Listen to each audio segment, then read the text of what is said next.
Muy buenas, en este vídeo vamos a hablar sobre por qué no deberías invertir en bonos. Ya hicimos un vídeo hace relativamente poco, o lo veréis dentro de poco, hablando sobre por qué no deberías invertir en acciones. Este vídeo vamos a hablar de todo lo contrario. Invertir en bonos es generalmente una apuesta relativamente seguro para la mayoría de inversores. Por supuesto, yo no puedo decirte lo que tienes que hacer y debes hacerlo, consideres bajo tu criterio de responsabilidad. Yo actualmente estoy invertido en bonos y siempre he considerado que invertir en bonos es la apuesta más segura para un inversor promedio y pasivo para proteger su dinero contra la inflación. La volatilidad que sufren los bonos es muy baja cuando los compensas con un mínimo de acciones y su relatividad es moderada, superando ligeramente a la inflación en la mayoría de casos. Hablamos de una rentabilidad que oscila entre el 1 y 5% anual en promedio, mientras que la volatilidad es muy pequeño. Si bien es cierto que los bonos sufren más periodos donde están en negativo en un periodo de 3 años que las acciones, es decir, sufren más que las acciones, dichas caídas son mucho más pequeñas que las de las acciones. Podemos considerar que son generalmente más fugaces y podemos considerar que su rentabilidad es más previsible. Al final, cuando hablamos de bonos, de deuda, hablamos efectivamente de eso, de deuda, ya sea corporativa, ya sea de países o ya sea ligada a la inflación, la cual es mucho más segura que apostar simplemente por el crecimiento de las empresas a través de las acciones. Por ejemplo, en la crisis de 2008, una cartera del 80% bonos o 90% bonos con 10% acciones y 20% acciones tendría una caída menor al 2%, discutiblemente menor al 1%, recuperándose al año siguiente en 2009, mientras que una cartera de acciones podía llegar a tardar algunos años en recuperarse, entre 2010 y 2013, dependiendo del tipo de activos. Por ejemplo, el S&P 500 tardó más, por lo general, en recuperarse que una cartera global. Si bien el S&P 500 históricamente rinde más que una cartera global. Pero bueno, estos son otros temas de acciones que no vamos a entrar a valorar en este vídeo. El motivo por el que una persona no debería invertir en bonos es porque el objetivo de esa persona no es proteger su dinero contra la inflación, no es proteger el grueso de sus ahorros contra una depreciación anual constante. Por supuesto, manteniendo al margen un colchón de emergencia para cubrir los gastos en 3, 6, 12 meses si lo llegara a necesitar por motivos X de trabajo o de cash flow, pero para evitar que el resto de sus ahorros se devalúen sin mucha volatilidad, por si necesita que estén relativamente disponibles en un corto a medio plazo, ¿vale? Que no sea muy corto, que no sean 3 meses, que no sea un año, pero que sí oscile en un periodo de entre un año, 10 años, 5 años, 3, 7, los que sean según la distribución de acciones y bonos. Considero aún así que una cartera de bonos siempre tiene que tener como mínimo un 10% de acciones para compensar, ¿vale? Ya que generalmente esto va a hacer que esté menos tiempo en negativo al compensarse las acciones. Cuando suben las acciones, bajan los bonos generalmente y viceversa, aunque no siempre se cumpla así por obviedades, porque si no, no estarían los bonos en más tiempo en negativo que las acciones, pero al ser una caída negativa, una caída mucho menor, es mucho menos importante. Pero bueno, de nuevo, una cartera de bonos tiene que tener un cierto porcentaje de acciones para compensar, para elevar ligeramente más esa rentabilidad, para mitigar la posibilidad de que el capital esté en negativo y porque en general es una buena práctica. Es una buena práctica para, como digo, no me quiero repetir, pero es que es así de sencillo, aumentar ligeramente la rentabilidad de la inversión, mitigando la volatilidad de esa inversión. Puede parecer no irrisorio, pero sí que puede parecer irreal que poniendo cierta cantidad de acciones en tu portfolio de bonos mitigues la volatilidad, pero no es lo mismo tener un 10 a 20% de acciones a tener un 0% de acciones o un 50% de acciones. Los extremos suelen ser generalmente más peligrosos y tener un 0% de acciones o 50, 60, 80, 100% de acciones es mucho más peligroso que tener 80 o 90% bonos con 10, 20% bonos.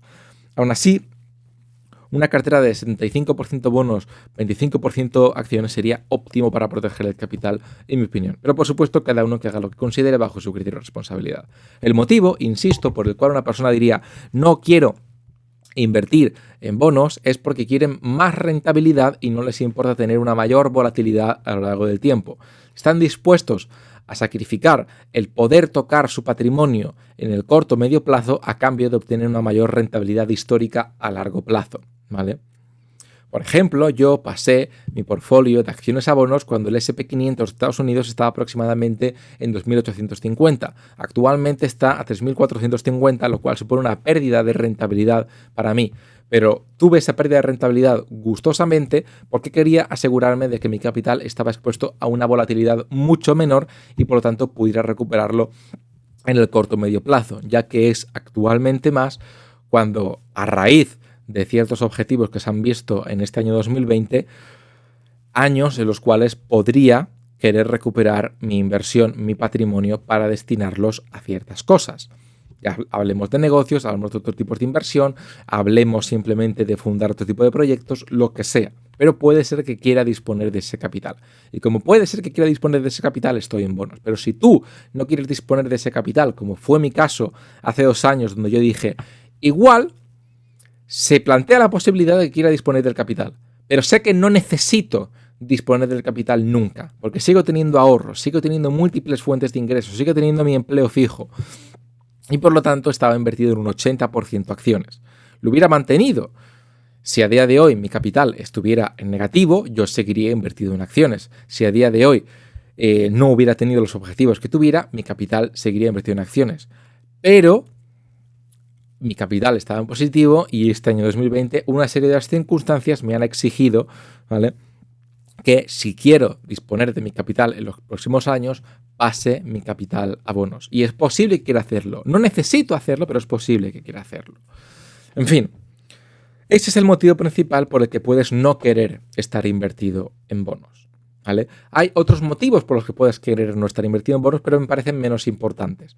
Uno de ellos es que, por ejemplo, no quieres que tu capital sea líquido. No quieres que tu capital sea líquido porque no quieres que tu capital te lo puedan embargar, ¿vale? No pueden hacerle un corralito a tu capital como pasó en Argentina, por ejemplo, hace un tiempo.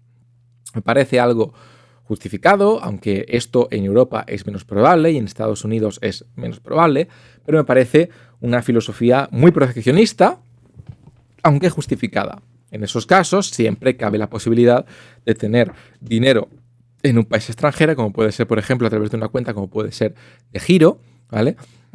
Como puede ser N26, aunque entiendo que no siempre vas a tener un IBAN extranjero, ¿vale? Sin embargo, si yo tengo mis activos invertidos en el mercado de valores, no debería ser dinero que tengo en el banco y por lo tanto no debería ser dinero que podría ser liquidable, ya que ese dinero pertenecería a deuda pública, pertenecería a empresas y demás. No estaría a mi nombre hasta que lo liquide, pero entiendo que si está a mi nombre, un país en un extremo podría coger y llegar a decir, se liquida por el valor de venta actual. Me parece cuestionable, pero teóricamente entiendo que podría pasar. Por ello, una persona podría querer invertir su capital en otros activos. El problema es que cuando tienes un capital muy elevado, generalmente quieres protegerlo. Y cuando quieres protegerlo, uno de los activos más protegidos son los bonos.